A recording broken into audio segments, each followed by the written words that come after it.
The SmallCapPower CEO interview featuring Offsetter's Climate Solutions. As Canada's largest and most diversified carbon management solutions company, Offsetter's Climate Solutions helps organizations understand, reduce, and offset their climate impact. We asked CEO Mr. James Tansey if he could tell our viewers more about this company. Offsetter's Climate Solutions has the largest carbon management team in North America and the most diversified carbon management team in North America. So that team focuses on finding offset projects which we can sell as a commodity into the regulated markets that are emerging in British Columbia, California, Quebec, and Alberta. We're also involved in providing advisory services to some of the world's leading brands. We work with Aimia, Lululemon, A&W to help them understand their greenhouse gas emissions and to build corporate management systems to reduce those emissions. And then we have a software development team that builds a whole range of different software platforms to support the carbon industry. So we have a forest carbon monitoring system we're developing now that allows forest offset projects to be monitored by satellite and to be tracked over the 25 years of the project. We've developed enterprise systems using our software to help companies understand where their emissions are through their life cycle and track them and communicate with their consumers.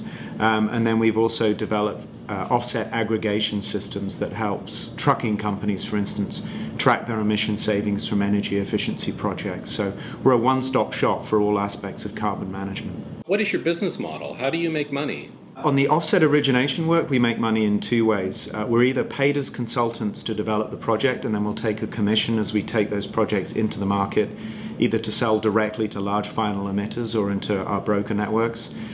So that's one model. That's roughly half of our activity. In the other model, we are a direct owner of the carbon project. So we take ownership position, for instance, in a forest carbon project, and we take more of the risk in developing that project, but we get more of the margin when it comes to selling the project. So the goal is to source and originate high quality projects at the best price we can, and then work in the broker networks or through sales and retail to large final emitters to get the best margins we can out of those projects. Advisory services is consulting fees, and software development is typically a license and commission model for transactions. So good for us because it helps smooth our cash flows. The biggest areas for growth obviously are to do with finding new sources of offsets and bringing that commodity into the market. How do you define a market opportunity, and what do you consider your key markets? We're really a company that's focused on the North American market. So we built up our business up to revenues last year of around $6 million with expected revenues of around $7.4 million this year. Higher end of the projections are closer to $9.5 million. We built up that business working in the voluntary market and the early stage regulated markets in North America.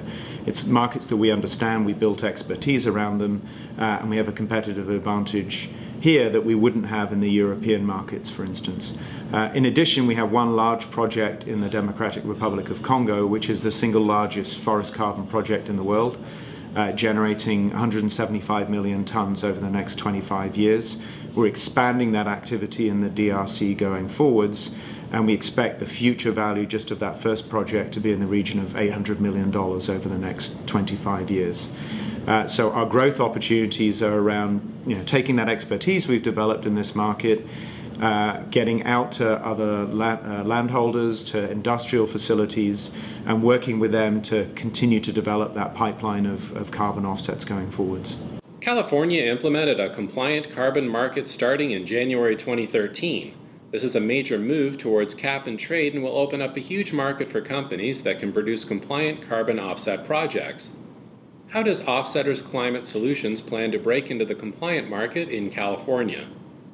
We've already started working on a pipeline for California. The total demand for offset projects within that market is at least 200 million tons.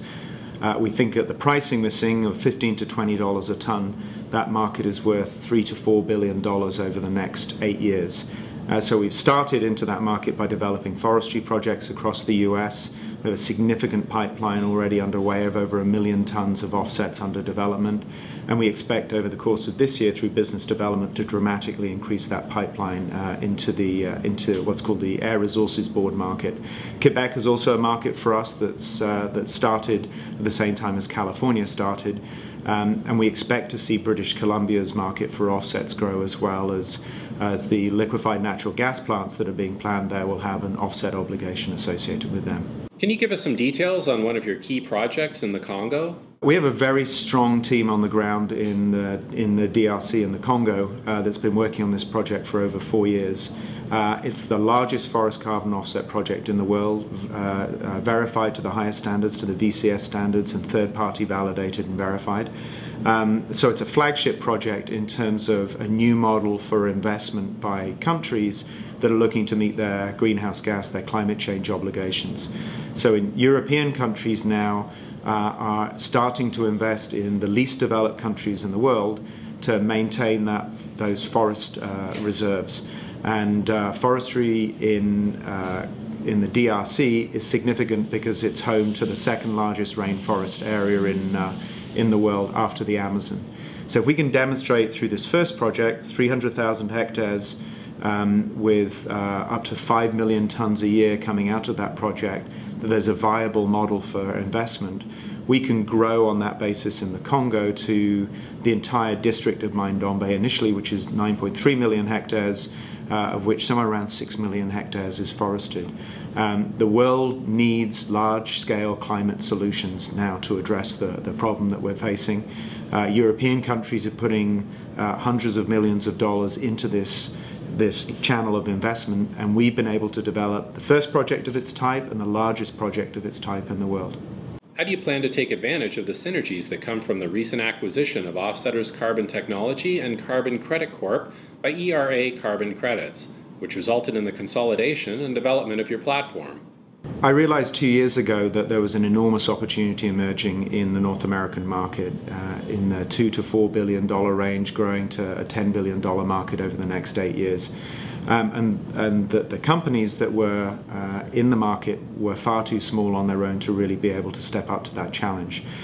So over the last 2 years, we've undertaken a consolidation strategy to bring together the best companies in Canada, and that's how we ended up bringing together CCC, ERA, and Offsetters under the banner of Offsetters Climate Solutions. So the synergies really come from CCC and a software and agricultural offsets team that have been very active in Alberta. The synergies from ERA came from forest carbon development in British Columbia and in the Congo. And Offsetters, really the strengths came from technology-based offsets through our involvement in the 2010 Winter Olympic Games as an official sponsor there, through our involvement in the 2014 Games.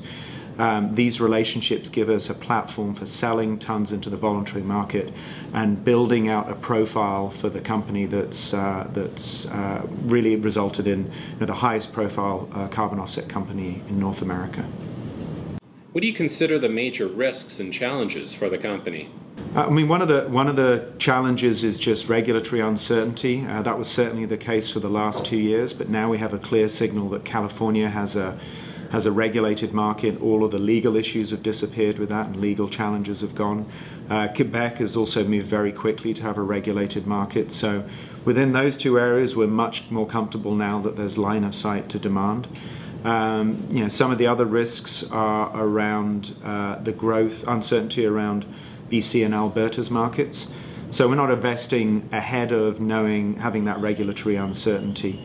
And then otherwise, as a business, it's just challenges of managing growth, integrating teams, and the big opportunities we see are really to do with finding underfunded or early stage offset projects and being able to invest into those and help them come to market, and potentially through acquisition bringing in 2 or 3 more companies over the course of the next 2 years that really complement the services that we've got and build out the offering. And finally, what are your key goals in the next 12 months, and how do you see these goals translating into increased value for shareholders? We've been fortunate to be able to work with some of the largest buyers in the carbon market. So we have some of the largest voluntary market buyers of our services and of our offsets, companies like Amia, who've been world leaders in improving the concept of carbon neutrality. But we've also worked with some of the large final emitters like Shell over the years to deliver tons to them. We've worked with a large German utility, Entega, who offer carbon neutral natural gas to their customers. We've worked with Fortis in British Columbia to help them understand where they might generate offsets and emissions reductions within their portfolio. We've been the single largest supplier to the BC government's carbon neutrality scheme and program, which has made the BC government carbon neutral, and that's really where we learned how to develop offsets for the regulated markets, and that was the earliest high quality regulated market in North America. Now we're looking to take that experience into the California and Quebec markets with a track record of having delivered those tons. So the big goals for this year are to take to market the Mine Dombe tons from the Congo, but also to take that project to up to another level where we look not just at the project but the whole of the region surrounding the project, working closely with NGOs in the region, but also the DRC government, who've become a key partner for us. We're looking in California at creating a pipeline of forestry projects, working through the 130 or so leads that we've generated for conservation forestry projects. We're looking at industrial facilities in the US that can generate offsets from destroying HFCs and CFCs from what's called ODS projects. So getting those substances out of old fridges and refrigeration systems and destroying them. And then we're also looking in British Columbia at finding new sources of offsets to prepare for that regulated market to support the LNG facility. So really mapping out the whole of BC, identifying all the areas where we can find forest carbon, carbon from wetland restoration, industrial emissions, trucking emissions, and really locking up the contracts for those so that we're ready to sell those to the large oil and gas companies that are developing the natural gas resources there. To stay on top of the Offsetters Climate Solutions story, visit their investor hub on SmallCapPower.com. SmallCapPower.com, investment ideas and research.